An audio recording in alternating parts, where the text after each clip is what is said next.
والمرسلين وعلى آله وأصحابه أجمعين ومن تبعهم بإحسان إلى يوم الدين. علماء کرامو د رد الالحاد درسونه روان دي او د الحاد متعلق منګه ولس اعتراضات ذکر کړی دي. نن اتلسم نمبر اعتراض ذکر کو ملحدین دا عقل نم خالدی او نه داوا پیژني نه جواب داوا پیژني نه دلیل پیژني او بس څه په ذهن کې راشي هغه د اعتراض کوي. ملحدین دا اعتراض کوي چې الله تعالی نمرود ابو جهل او فرعون ولې پیدا کړل. سوي مولوی صاحبانو کتاب ته متوجه اوسئ. الله تعالی نمرود ابو جهل فرعون ولې پیدا کړ؟ ځکه چې الله ته د دې خبرې علم چې دا بنا فرمانی کوي. موږ ملحدینو ته عقلي جوابات ورکو، نقلیم ذکر کړی دی په کتاب کې. موږ ورته وایو تاسو به اعتراض له کولې که چېرته الله رب العزت دا په فطرت کې نه پیدا کړي. تاسو به داسې سوال کړی وی چې دا ابو جهل او نمرود او فرعون او دا کافر الله ولې په فطرت نه دی پیدا کړي، بیا به موږ ستاسو اعتراض صحیح وي. دا خو عجیبه خبره ده، دا د الله خوښه ده چې څوک پیدا کوي او که څوک نه پیدا کوي. پرون موږ وضاحت کړی و عقلي دلایل مخلوق نه څوک تپوس نه کوي چې زه دا پیدا کړم او که پیدا دې نه کړم. البته ته دا ووایه چې په دې مخلوق کې دا صفات شته او که نشته. ستاسو اعتراض به الله صحیح وي چې په دې ابو جهل کې د استعداد د اسلام موجودو که نو بیا به دې ویلې وي. لکه ته یو بېپیدې ربوټ پیدا کړي چې هغسې بېسې پیدا کړي، نه خاندي او نه خوشحالېږي او نه د خدمت کوي، نو خلک به دې ساینسدان پورې بیا خنداګانې کوي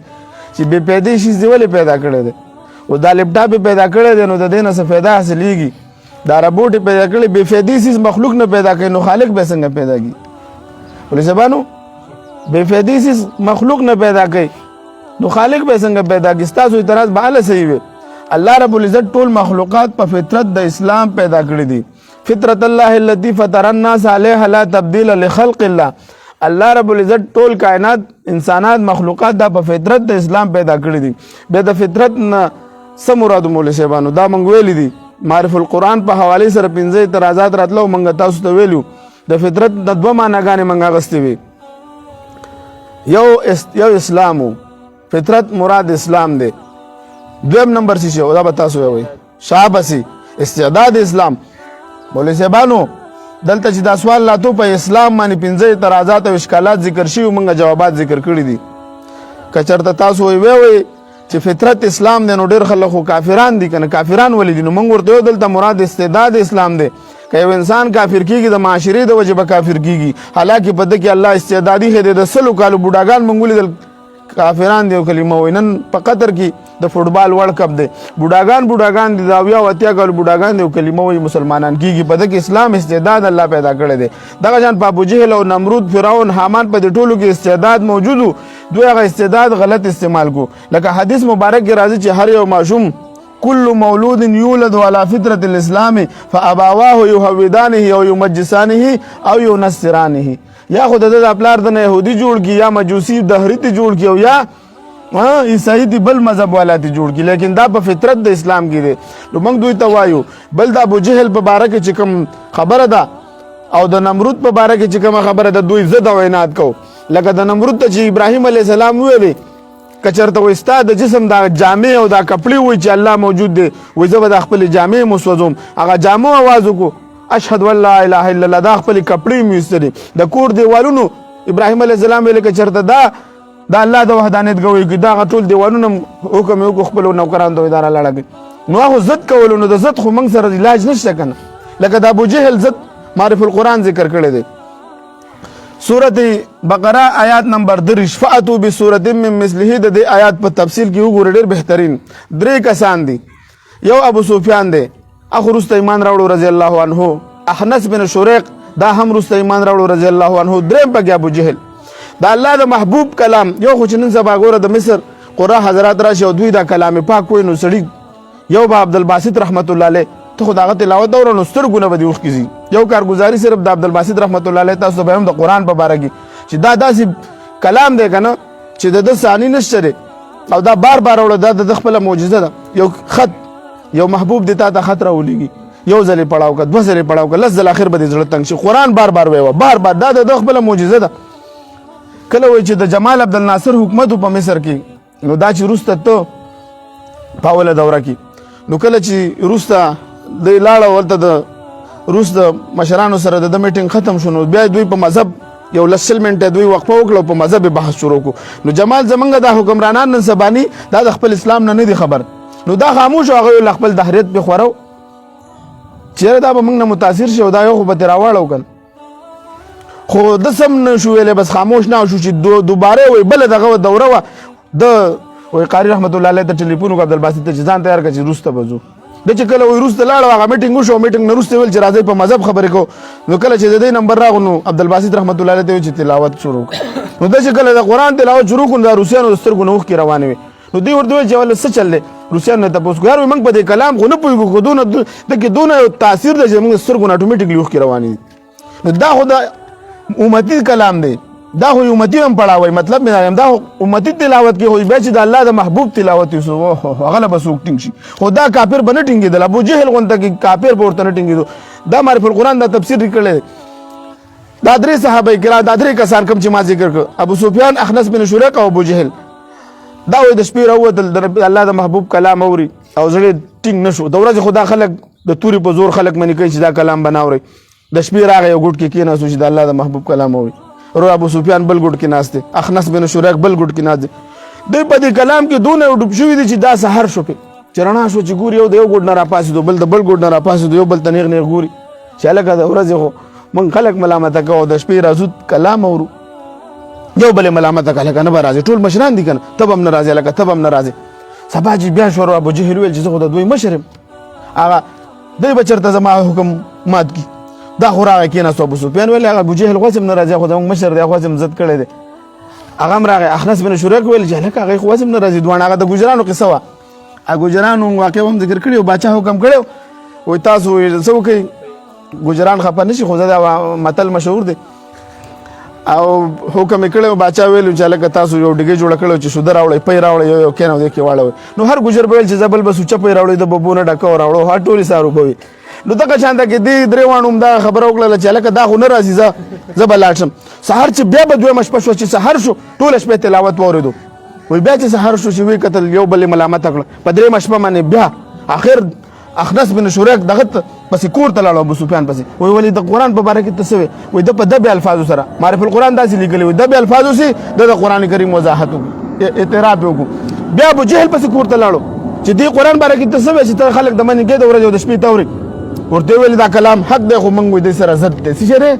وای دا عبد مناب سره زمنګ د خاندان د همیشه وای مقابله را روانه ده وای اوس وای چې موږ پیغمبر پیدا شوی وحی راځي اسمان وای دا خبره موږ نشو برداشت کولای د توري په زور به دې مقابله کوو نو ابو جهل خو د توري په زور اسلام ختمولو زد کو ایمان خو ته پته و چې دا کلام حق دی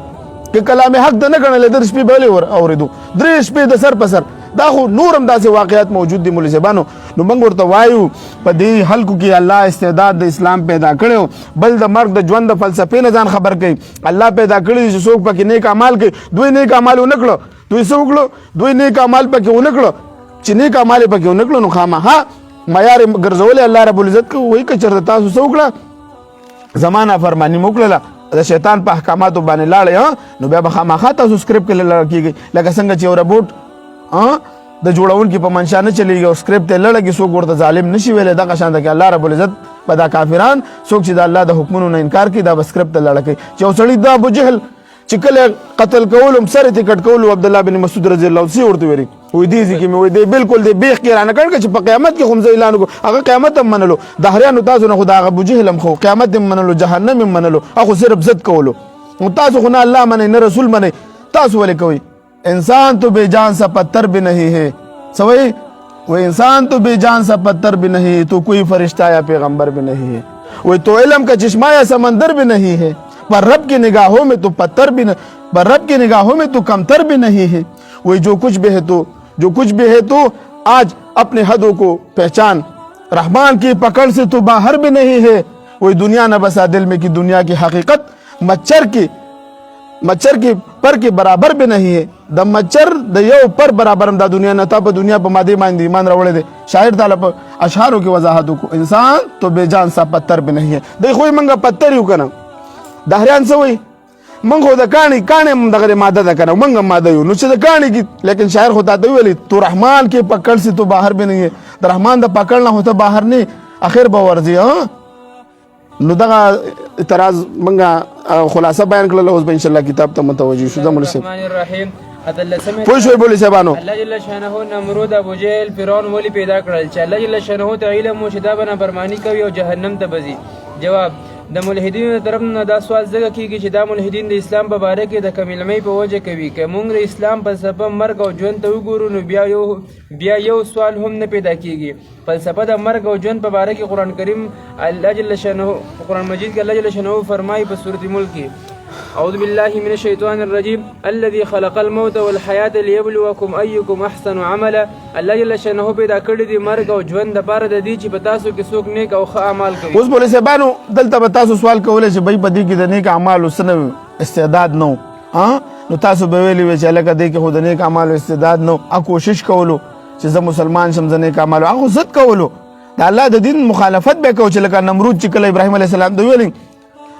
چې الله ته دی وایي چې ما سره مقابله وکړي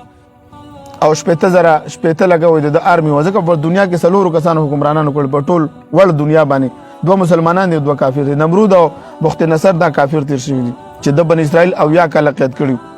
او دا 2 پکې مسلمانان سليمان علیه السلام سکندر ذوالقرنین دا 2 مسلمانان د نمرود 60 لاک آرمي وسو 60 لاک آرمي واغه وخت دا بالکل ټکنالوژي ولا جدید دور د ویل چې خدای ته ویو چې ما سره مقابله وکړي او بیا چې اخوانه په 60 لاک آرمي الله را خوش کړه د ماشو او چې مقابله کوله خدای سره د خدای حکمونه خدای نه منل که چېرې د خدای د حکمونو له سال غاړه ایښې وي نو د به ولې جهنم تللی د دې آیت مبارکه نه معلومه شوه چې دا د دنیا دارالامتحان ده الله جل شانه انسانان او جنات د امتحان لپاره پیدا کړي دي اوس که څوک سوال وکړي چې ماته د امتحان اوس بس تاسو سوال لوي صحیح وي چې د نمرود ابو جهل او د کافر ته اوس د دهریانو د الله د امتحان موقع نه ورکړل تاسو به ویل چې به نه د امتحان موقع راکې او امتحان نه اخلي او به جهنم ته ولې ورځي نو دا خبر د دیو غلطه ده ځکه الله جل شانه ټول احکامات بیان کړی دي کوم چې په امتحان کې بکار راځي اول په عالم ارواح کې الله جل شانه د ټول مخلوقاتو نو وعده غسیده الله جل شانه فرمایي الست بربکم قالوا بلا د ټول ارواح د الله جل شانه د ربوبیت اقرار انت ربنا بلا انت ربنا یا الله ته زمونږ رب و چې هلته د اقرار کړو دلته انکار کوي دا استاد ظلم دی او د دې عهد د پوره کولو لپاره الله جل شانه وخت په وخت انبیاء کرام هم را لېږلي دي او الله جل شانه د دې انبیاء کرامو ته خپل کتابونه هم ورکړي دي چې د کامیابۍ ټول احکامات پکې بیان شوي دي چې په کومو اعمالو کولو سره به تاسو په امتحان کې کامیاب شئ او بیا به جنت ته داخل شئ او د جهنم نه بچ شئ او دې سره الله جل شانه انسان ته عقل هم ورکړی دی چې کله ستا په ذهن کې څه سوال راځي نو د عقل نه کار اخله چې څه شک او شبهه دې پاتې نه شي الله جل شانه کافرانو ته خپل انبیاء کرام راولېږل او ورسره کتابونه هم راولېږل فرعون ته د موسی علیه السلام راولېږل ګوره فرعون ته چې موسی علیه السلام راغی نو موسی علیه السلام ته هغه په مقابله کې څه ویلي دا د جنت طلبګارو په ده څه ویلي انا ربکم الاعلی زه خو د ټولو نه لوی خدای یم زما د خدای ته ضرورت دی او جنت ته مې شدت ته چې راغی پیغمبر چې الله به جنتونه درکوي زه دنیا کې ځان له جنت جوړولی شم ستا په جنت بس وکړم هغوی خو به مقابله کوله دوی خو هغوی ګوره سر نه ښکته کو رب ته هغوی خو د جنت او د جهنم بل هغوی جنت او جهنم بنګ تاسو نه سوال کوئ د هریانو یو سړی په خپله باندې جنت نه غواړي نو ستا څه کار دی چې هغه د جنت غواړي یو سړی خو موږ خو جنت غواړو که نه ایمان او عقیده هم ده پې که نه ځکه خو د جنت طلب کو که نه نو چې ستا هغوی د جنت طلب نه کوو نو یو سړی چې یو د څیز طلب نه کوي نو هغه قصه د هغه بلوزرۍ متل دی که نه یو سړی چا واده کې نه پرېوستو او د بویل چې زه څه کوم نو دغه متل دی پر مثال به دی باندې پټ کېږي اوس دی د جنت طلب نه کوي تاسو ورته غواړئ نه ته د جنت طلب وکړه راشه به ته ګوره چې تا د الله جنت در نه کړي او تورات کتاب کې ټول د کامیابی احکامات ورته پکې بیان کړي شاباسي فرعون د دنیا د محبت په وجه انکار وکړو د دې داسې سوال مثال دا فرعون چې کله دغه شو کنه بوډا شو دا روایتو کې راځي دا بوډا شو نو د لاګیره چې سپینه شو نو د بس اراده بدله شو چې موسی علیه السلام باندې ایمان راوړي خو بیا ورته حامان دا وزیران اکثر د مشران غرقوي حامان ورته ویل دا بدله زه برابر کړم او د شپې تورې ملغرۍ د پیدا کړلې په ګیره کې وله وپرو اوس خو کلر خلک لګوي چې سار شیشه کې وکتل نور سړی بېرته دغه تکه توره وګیره بس واپس اراده بدله کړه هغه ضد کوله دنیا د محبت د باچای وه دا ور سرو زرو دغه به اغوستي بنګړي به په لاسونو کې سر باندې به هغه به په سرو تاج به په سرو ورځ وایي د دریاب په غاړه د لمبل موسی علیه السلام سره همسا روانه نن سبا خلک په فراډوګانو کې ګرځي کنه بلډ پروف گاډو کې ګرځي جانډه په لګېدلی اتل لشل گاډي ور پسې نو د بکم دغه اندازي دا د مولا د مقابله کولای شي په سایکل موټر سایکل لون دې خوار مولا ته ګورو زما د شان او شوکت ته ګور د لمبل موسی علی السلام روانو په دریاب په غاړه د فرعون د خپل لشکر ته وای چې دا سړی زما مقابله کوي د ته وګوره ما ته وګوره یو امسا ور سره د نور سره خو لیکن هغه امسا والا نن کامیاب دی په جنتونو کې ګرځي مرداره فاليوم ننجيك ببدنك لتكون لمن خلفك الله وي زبد عبرت نشانه عبرت وګرځو مقابله د خدای سره کوله ان ربكم الاعلى ځان دی نن د مصر پاجایبګر کې الله ذلیل وګرځو مقابله کوله زکه دا جهنم ته ځي د مقابله نه کوي د الله ته سرخه د پرې چې الله جهنم ته ورځي الله خو ما يفعل الله بعذابكم ان شکرتم وامنتم وكان الله شاکرا عليما الله زما څه کار د جهنم ته ورځو ظالمانو په خپل الله ایمان نه راوړي او به پاسې کې په خدای باندې اعتراضات کوي نقل لم خلاص است عقل نقل خو نه منې عقلم نه عقلم د عقلم کار نه اخلي نو دا خو تاسو خپل نقصان دی زما کې ځای عبارت دا سی مثال کې دی چې یو ماشوم د امتحان په حال کې دا عبارت اورې ګوره عقلي دلایل ته مولوی صاحب بن کا اسې راړولې دي ها بس سره پر کوله دا موږ سره پر نه مسلمان کنه موږ کیسې دغه شروع کړی دي